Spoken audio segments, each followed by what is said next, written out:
आप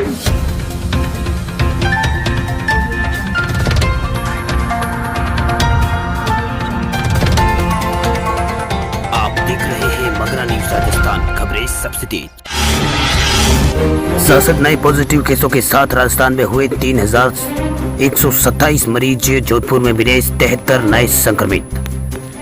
राजस्थान में कोरोना संक्रमितों की संख्या तेजी से बढ़ रही है। प्रदेश में कोरोना पीड़ितों की संख्या आज अब तक सामने आए 67 मामलों के साथ बढ़कर 3127 पहुंच गई है। वहीं राजस्थान में कोरोना संक्रमण से आज अब तक 67 नए मामले सामने आए। सर्वाधिक 23 जोधपुर से मिले हैं। वहीं यहां से रोगियों की संख्या बढ़कर 744 हो गई है।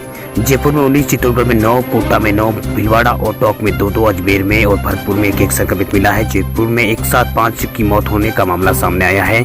इसके साथ ही राज्य में मौत का आंकड़ा 82 पहुंच गया है। राजस्थान में कोरोना के सर्वाधिक मामले जयपुर शहर से हालांकि गत कुछ दिनों से नए मामलों में कुछ कमी आई है, लेकिन जयपुर में कोरोना के चलते मरने वालों की गति बढ़ गई है।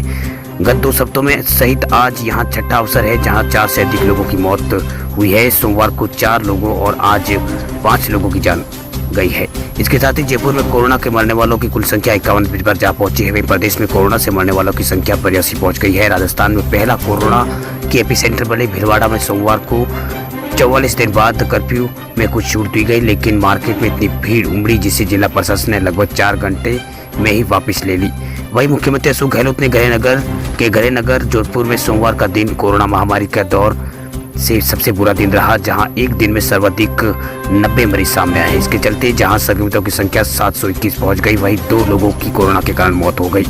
प्रदेश में संक्रमण के सर्वाधिक मामले 1045 जयपुर से मिले हैं। जोधपुर में 744, कोटा से 221, अजमेर से 173, 136 टोंक से, नागौर से 119 और भरतपुर से 115 और चित्तौड़गढ़ से 99 और बांसवाड़ा से 67 और जैसलमेर से 49 कोरोना पॉजिटिव मामले सामने आ चुके हैं। झुंझुनू से 42 और झालावाड़ से 41 और भीलवाड़ा से 39 और बीकानेर से 38 कोरोना के मरीज मिले हैं। इसके साथ ही पाली में 28 और दौसा में 21, धौलपुर उदयपुर में 15 और चूरू में 14, अलवर में 12 और हनुमानगढ़ में 11 और सवाईमाधोपुर में 8 और डूंगरपुर और सीकर में 7 मामले सामने हैं। वहीं राजसमंद और प्रतापगढ़ में 4, करौली बाड़मेर में 3 रोगी मिले हैं। वहीं 12 में एक संक्रमित मिला है। कोरोना के मामले छुपाना ममता बनर्जी को पड़ा भारी। राज्य में 24 घंटों में 98 मरीजों की मौत। कोरोना संक्रमण के मामले छुपाने विपक्षी बंगाल सरकार पर भारी पड़ रहे हैं। इसलिए कहा जा रहा है कि क्योंकि बीते 24 घंटों में देश में कोरोना संक्रमण में हुई 195 मौतों में से रिकॉर्डेड 98 डेथ सिर्फ पश्चिम बंगाल से हुई है। आपको बता दें कि कुछ दिनों पहले ही केंद्र की टीमों को निरीक्षण करने से बंगाल में स्थानीय प्रशासन ने उन्हें रोक दिया था। आंकड़ों के मुताबिक देश भर में पिछले 24 घंटों में कोरोना संक्रमण के 3900 नए मामले सामने आए हैं, जिनमें 1567 केवल महाराष्ट्र से है। यानी देश के 2 राज्य नए संक्रमण के लिहाज से देश के लिए एक बड़ी चुनौती खड़ी कर दी है। यदि बीते 24 घंटों में देश भर के राज्यों में आकलन करें तो सबसे ज्यादा संक्रमण के 6 मामले सामने आए हैं। इनमें महाराष्ट्र टॉप पर है। महाराष्ट्र में 1567 नए मामले सामने आए हैं। तमिलनाडु में 527, गुजरात में 376 और दिल्ली में 349 नए मामले सामने आए हैं। वहीं पश्चिम बंगाल में 269 और राजस्थान में 175 नए मामले सामने आए हैं। यानी बीते 24 घंटों में इन 6 राज्यों में कोरोना के 3290 नए मामले सामने आए। इसी के साथ ही मौतों के आंकड़े की देखें तो पश्चिम बंगाल में से सबसे टॉप पर है। बीते 24 घंटों के दौरान देश में 195 लोगों की मौत हुई है, जिनमें 98 सिर्फ पश्चिम बंगाल से है। बंगाल के अलावा जिन दूसरे राज्यों में एक दिन में सबसे ज्यादा कोरोना के मरीजों की डेथ हुई है उनमें महाराष्ट्र में 35, गुजरात में 29, मध्य प्रदेश में 9, उत्तर प्रदेश में 7 और राजस्थान में 6 मौतें हुई है। यानी देश में ये राज्य ऐसे हैं जहां पर संक्रमण के मरीजों में सबसे ज्यादा डेथ, इनमें 90% मरीज इन्हीं राज्य में हैं। बीते 30 दिनों में देश में कोरोना संक्रमण के 10,000 से ज्यादा मामले सामने आ चुके हैं और मौतों का आंकड़ा भी उससे ज्यादा रफ्तार में बढ़ रहा है।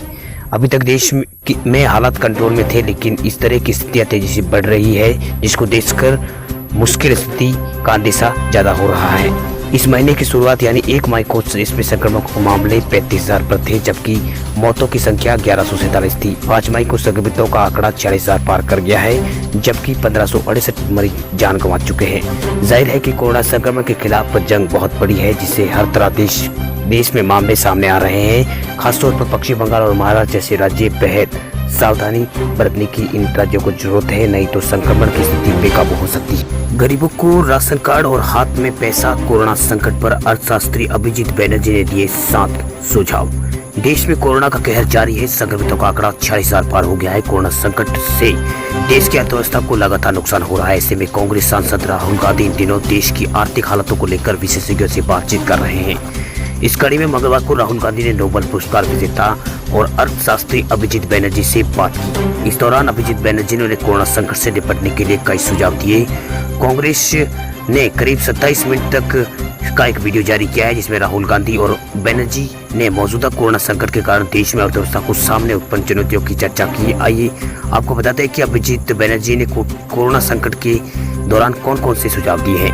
पहला सुझाव उन्होंने दिया है कि अभिजीत बनर्जी ने कहा है कि मौजूदा संकट के दौर में हर किसी को अस्थायी राशन कार्ड देना जाना चाहिए, जिसका इस्तेमाल आम लोग अपने मनी ट्रांसफर और गेहूं चावल देने के लिए कराना चाहिए। उन्होंने कहा है कि देश में मांग बढ़ने पर 60% से अधिक गरीब लोगों को ज्यादा पैसा दिया जाए, ताकि अत्यंत महत्वपूर्ण होगा, इससे अर्थव्यवस्था को फायदा होगा। अभिजीत बनर्जी ने कहा है कि मांग सुधारने के लिए नागरिकों के हाथ में ज्यादा पैसा देने के लिए भारत सरकार को अमेरिका से सीखना चाहिए। अमेरिका ने अपने यहाँ नागरिकों के लिए बड़े पैकेज का घोषणा की है। भारत को राहत पैकेज की जरूरत है। अभी तक जो वित्तीय पैकेज दिया गया वह संकट की चुनौतियों को देखते काफी कम है। चौथा उन्होंने सुझाव दिया कहा कि हमें लॉकडाउन को खत्म करने के फैसले पहले ही कोरोना वायरस के आगे संक्रमण को रोकने की रणनीति पर विचार करना होगा। पांचवा उन्होंने आदेश दिया है, उन्होंने कहा है, सुझाव दिया है कि अर्थव्यवस्था की चर्चा करते हुए बनर्जी ने कहा है कि हमें लॉकडाउन के बाद आर्थिक रफ्तार को बहाल करने के लिए आशावादी माहौल बनाए रखने का प्रयास करना होगा। सकारात्मक माहौल में हमें जल्द ही मौजूदा संकट से उबर सकते हैं। वही छठा उन्होंने दिया कि अर्थव्यवस्था के सुधार के लिए खर्च से सबसे आसान प्रभावी तरीका है, वैसे अर्थव्यवस्था पर तुरंत असर दिखाई देगा। वही लघु व कुटीर और मध्यम उपक्रमी IMSS पर उन्होंने कहा कि इस क्षेत्र में अभी कोई निश्चित लक्ष्य देना सही नहीं है। मांग में सुधार लाने के लिए किसी को पैसा देना ही फिलहाल जरूरत है। दिल्ली में 7 रुपए और 10 पैसे प्रति लीटर डीजल हुआ महंगा, पेट्रोल के दाम भी बढ़े।